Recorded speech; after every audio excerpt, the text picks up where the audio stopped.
Você precisa receber o presente que Deus veio dar para você, de graça, totalmente de graça, com a consciência do Natal. E esse presente é ninguém menos do que o próprio Jesus. Jesus é o grande presente. E o que esse presente faz por nós? A palavra aqui em João vai dizer para nós que esse presente, conforme João, no seu Evangelho, no capítulo 1, nos diz, e eu vou ler aqui a partir do versículo 1, diz assim: no princípio era o Verbo, e o Verbo estava com Deus, e o Verbo era Deus. Ele estava no princípio com Deus.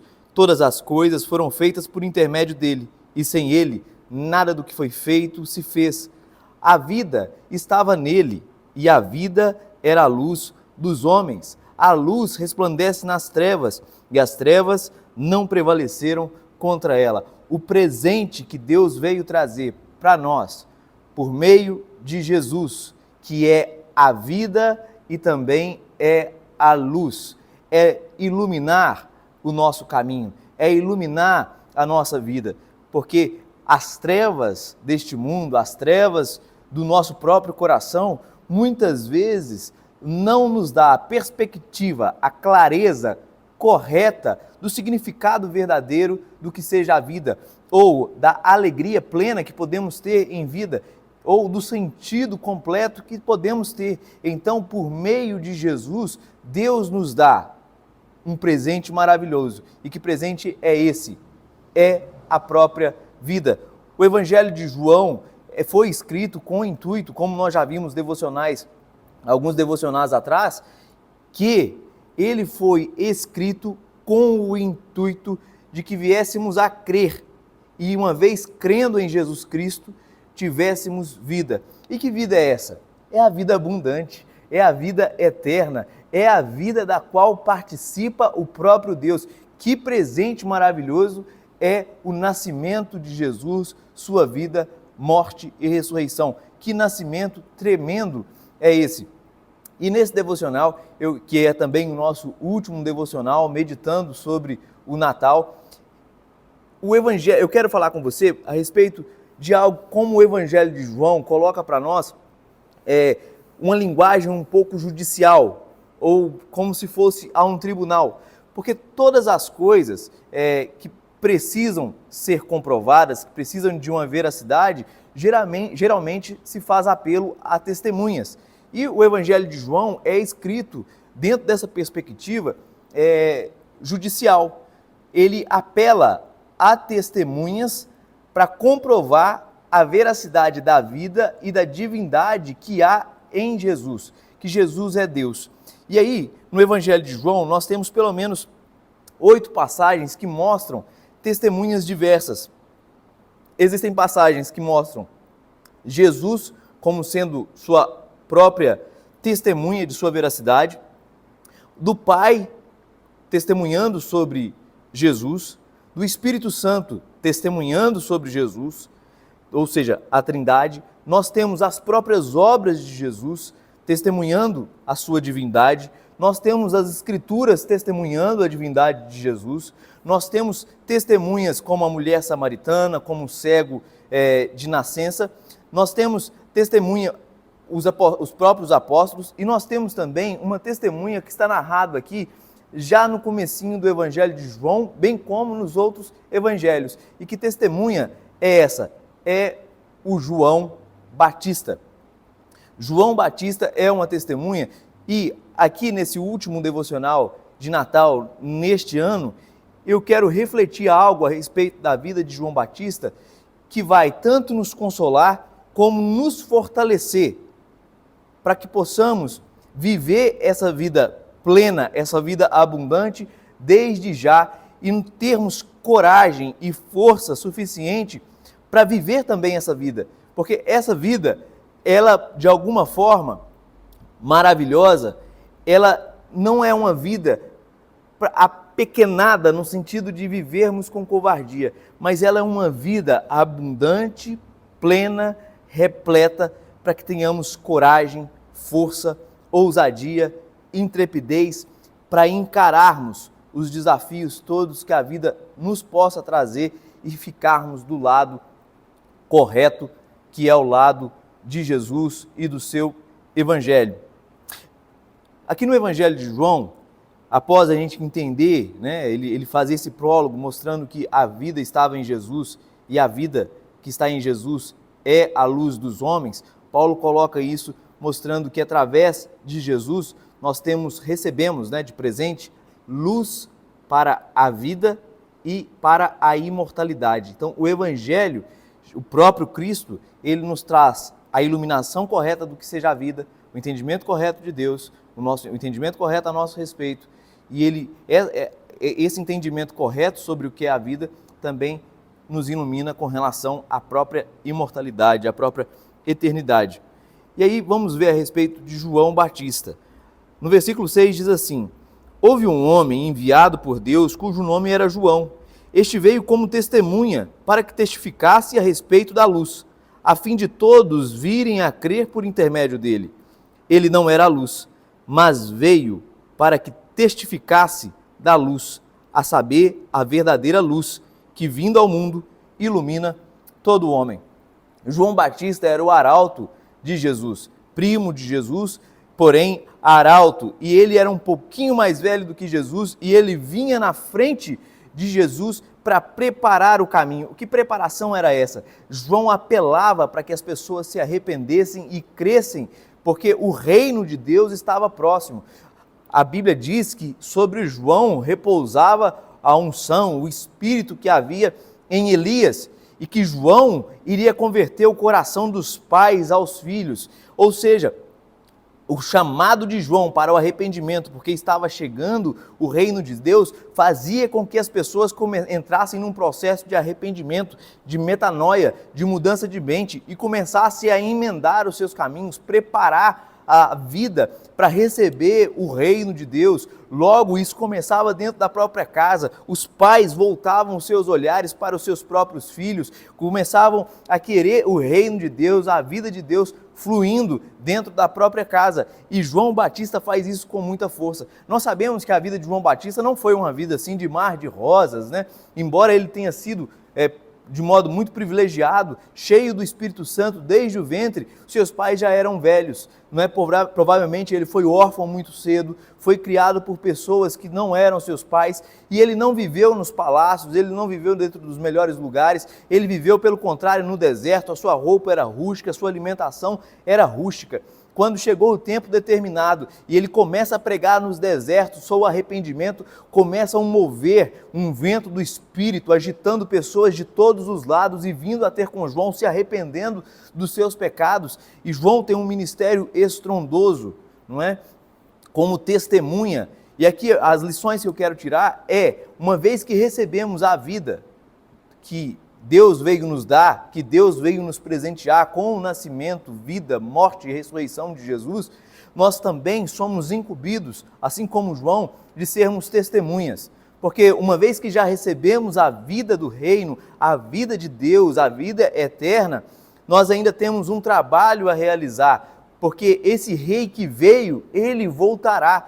E assim como João preparava o caminho para o Senhor, também é trabalho da igreja avisar, testemunhar ao mundo sobre a vida que Jesus já teve, o motivo pelo qual Jesus nasceu, o motivo, a realidade do Natal, bem como avisar que aquele que nasceu, morreu e ressuscitou e voltará. Então a igreja também pavimenta na unção do Espírito Santo o testemunho daquele que nasceu, daquele que voltará, para que as pessoas se arrependam, para que as pessoas venham a crer no Evangelho, assim como João anunciava, para que as pessoas viessem a crer em Jesus. Eu e você também temos esse dever, essa responsabilidade maravilhosa, e não tem dever maior, e não tem privilégio maior do que esse, testemunhar da vida que temos recebido em Cristo Jesus. Mas quando nós olhamos para outros lados e nos esquecemos, enquanto igreja,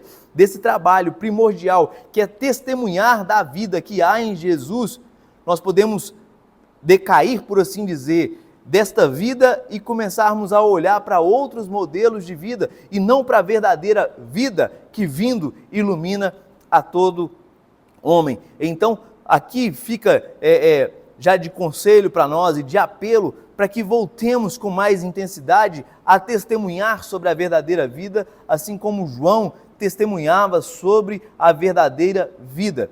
E agora também eu quero não apenas chamar você a atenção nesse devocional, para que você testemunhe da vida, mas também às vezes o nosso coração pode ficar pesaroso, né? Diante de tantas circunstâncias, ele pode ficar ali pesado, angustiado, ou muitas vezes esquecido, ou muitas vezes cético, ou uma dúvida pode crescer no nosso coração se há algum sentido em falar de Jesus. E eu quero observar um episódio, já ali no finalzinho da vida de João Batista, o modo como Jesus trata João Batista, consola João Batista a respeito de seu trabalho que não havia sido em vão. Lá em Mateus capítulo 11, Jesus havia enviado seus discípulos, preparado seus discípulos ali e enviado eles, comissionado eles para que eles começassem já a pregar o Evangelho.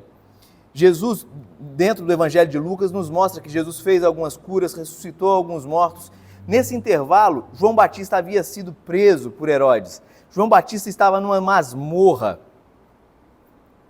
ali fétida, ele estava sofrendo muitas coisas e ali no final do seu ministério, poucos dias depois, João Batista seria decapitado e sua cabeça seria oferecida em uma bandeja.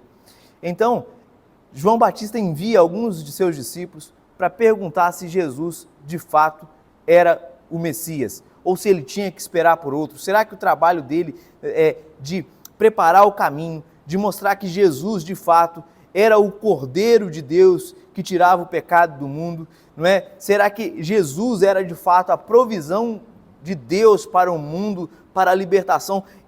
Uma sementinha de dúvida havia caído por causa do sofrimento no coração de João Batista, e essa sementinha cresceu e deixou a sua prisão ainda mais sombria por causa desta dúvida. Será que a vida dele tinha sido correta? Será que ele tinha acertado? E então ele envia seus discípulos para perguntar se Jesus era de fato o Messias. E Jesus responde da seguinte forma: e Jesus respondendo, versículo 4 do capítulo 11 de Mateus, e Jesus respondendo disse-lhes: ide anunciai a João o que estáis ouvindo e vendo. Os cegos veem, os coxos andam, os leprosos são purificados, os surdos ouvem, os mortos são ressuscitados, e aos pobres está sendo pregado o Evangelho. E bem-aventurado é aquele que não achar em mim motivo de tropeço. Então Jesus consola João, mostrando para João uma perspectiva do reino de Deus que provavelmente era um ponto cego no testemunho de João, porque João falava que aquele que viria depois dele, esse batizaria o povo não com água, como João estava fazendo, mas batizaria com fogo, que o machado já estava posto na raiz das árvores. Ele chamava as pessoas para arrependimento, mostrando que o ministério de Jesus teria uma implacabilidade, por assim dizer, que traria juízo para aqueles que não crescem. Então, ele colocaria o reino de Deus e traria juízo. João Batista, assim como outros, eles olhavam para Jesus e muitas vezes não conseguiam perceber essa primeira etapa do reino de Deus, que é espiritual, que é uma renovação espiritual, que é uma reforma espiritual dentro do coração. E por fim, sim, na segunda vinda de Jesus, ele então vai estabelecer o seu reino e ele virá com juízo, quando se acenderá a ira do Cordeiro. Então todas as guerras mundiais que já vimos, todas as guerras, todos os juízos vão parecer brincadeira de criança quando a ira do Cordeiro se acender. E João não conseguia ver isso em Jesus, pelo contrário, era ele pregando humildade, ele não querendo, fugindo do poder político, fugindo de ter uma guerra armada, por assim dizer, para trazer o reino para si. Então, provavelmente, essas dúvidas todas que pairavam ali sobre a cabeça de João, estava ali afligindo o seu coração.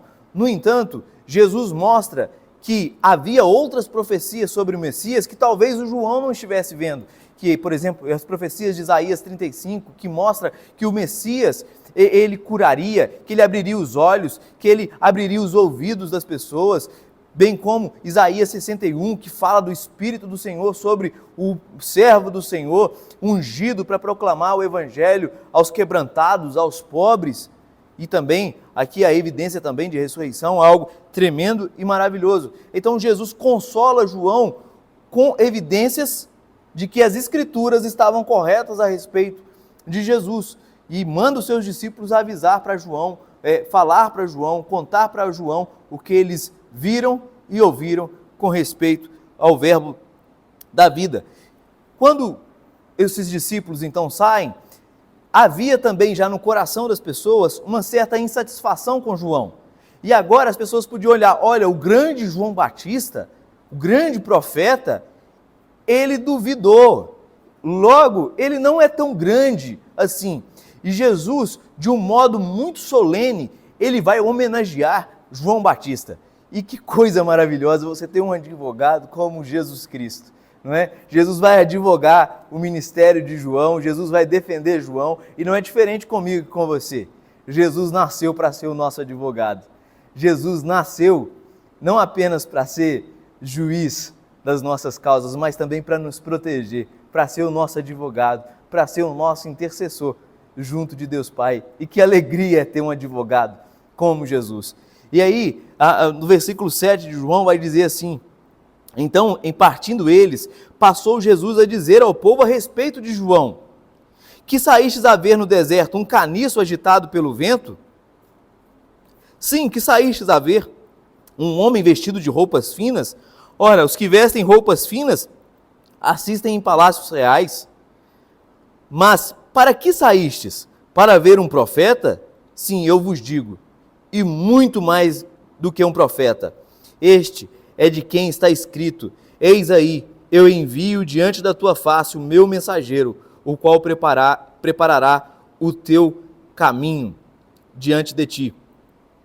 Em verdade vos digo, entre os nascidos de mulher, ninguém apareceu maior do que João Batista, mas o menor no reino dos céus é maior do que ele. Olha que coisa tremenda que Jesus fala aqui. Ele faz um apelo à memória das pessoas que agora poderiam estar criticando João, julgando João. Teve pessoas que começaram a dizer que João tinha demônios, porque nem todos aceitaram o testemunho de João. E Jesus fala: vocês não saíram para ver qualquer pessoa, vocês não saíram da Galileia para ir até os desertos da Judéia para ver qualquer pessoa, ou para ver uma pessoa muito ilustre, muito refinada, que tinha ali os conchavos adequados dentro dos palácios. Não, o que vocês saíram a ver? Uma pessoa rústica, totalmente separada por Deus, que vinha com a força de Deus. Então não foi qualquer mover que João Batista proporcionou dentro do reino de Deus. Ele preparou de fato o caminho.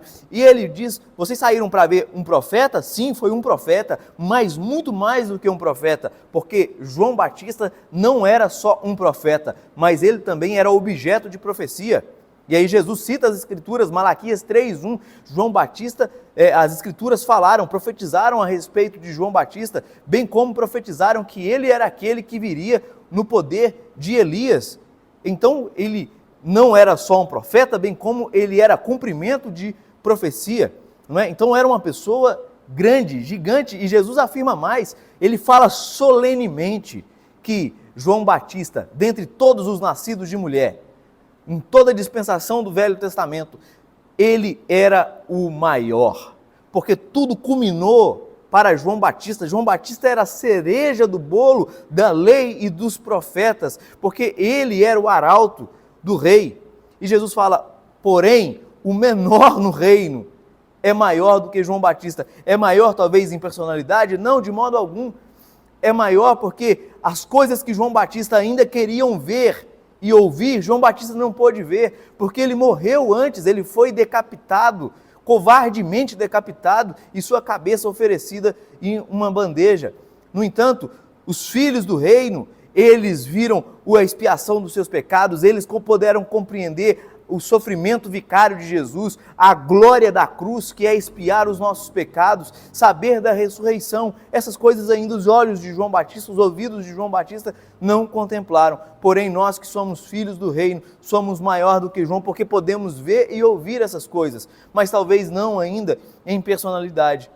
E aí, o meu apelo final, para que testemunhemos a respeito da luz de Jesus, da vida de Jesus, para que recebamos força, está aqui no versículo 12 do capítulo 11 de João, quando Jesus diz: desde os dias de João Batista até agora, o reino dos céus é tomado por esforço, e os que se esforçam se apoderam dele. O que Jesus está dizendo aqui? Que desde os dias de João Batista, quando o reino de Deus entra em ebulição, entra com força no cenário, ele vem de uma forma implacável. O reino de Deus aparece de uma forma avassaladora. Os mortos são ressuscitados, os paralíticos andam, os surdos ouvem, os cegos veem, aos pobres é anunciado o reino dos céus. No entanto, o reino de Deus, desde os dias de João Batista, também estava recebendo ameaças. O reino de Deus também estava recebendo uma resistência. Por isso, lá no Evangelho de João, no capítulo 1, vai dizer que as trevas não puderam prevalecer contra a luz.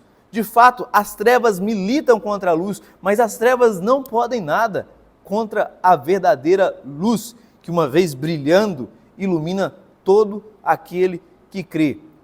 Então, toda resistência ao reino de Deus, o reino de Deus ainda é implacável e ele avança apesar de toda a resistência. E de uma forma que, como se fosse um trocadilho de palavras, Jesus também diz que são aqueles que tomam por esforço o reino de Deus, são os que se apoderam dele. Ou seja, o reino de Deus não é para covarde, o reino de Deus não é para medrosos, o reino de Deus não é para fracos. O reino de Deus não é para aqueles que buscam conchavos entre os homens. No capítulo 10 de Mateus, Jesus mostra a importância de fazer discípulos, bem como de abrir mão de todas as coisas para possuir a pérola maior, que é o reino de Deus. E João foi um tipo de testemunha que abriu mão de tudo. Ele viveu completamente separado, porque para ele o que importava era o reino de Deus. E não pode ser diferente para mim e para você. A pérola de grande valor, o nosso grande tesouro tem que ser o reino de Deus. E aqueles que se apoderam do reino de Deus são aqueles que são fortalecidos de tal modo que não caem nas chantagens do mundo, que não caem na tentação do mundo. Antes, essas pessoas, como eu, como você, que somos fortalecidos pela graça de Deus, nós precisamos não olhar para a direita nem para a esquerda, mas abrir mão de fato de todas as coisas e tomar posse da vida eterna, essa vida que o Natal nos vem trazer em Cristo Jesus. Os covardes não podem se apossar, não entrarão no reino de Deus. Então são aqueles que tomam o reino de Deus por esforço, por violência, é que vivem de fato o sentido do Natal, é que vivem de fato o reino de Deus. E aí eu quero que Deus console o seu coração. Se você não tem sido uma boa testemunha de Cristo Jesus, ou tem sido negligente, ou tem sido omisso, ou dúvidas têm permeado o seu coração, eu quero dizer para você, em primeiro lugar, que você tem um Consolador à direita de Deus Pai. E em segundo lugar, que você pode receber força para não sucumbir a Herodes, ou não sucumbir a este mundo, mas que você receba força da parte de Deus para falar, para viver, para testemunhar com a sua vida, com as suas ações e com suas palavras a respeito dessa vida maravilhosa, da vida eterna que há em Cristo Jesus. Receba força da parte de Deus, receba uma nova visão da parte de Deus, uma visão nova no sentido de ser renovada do significado de Cristo Jesus na sua vida, que você não seja acovardado por nenhuma chantagem mundana de significado, mas que apenas Jesus e só Jesus seja a sua luz que prevalece contra todas as trevas deste mundo. Receba a luz de Jesus, receba força, receba coragem e dê esse presente a Jesus neste Natal, porque Ele morreu por todos, para que aqueles que vivem não vivam mais para si mesmos, mas para Ele. O maior presente que você pode dar para Jesus neste Natal é a sua vida e o seu testemunho por meio dele. Em nome de Jesus. Deus te abençoe.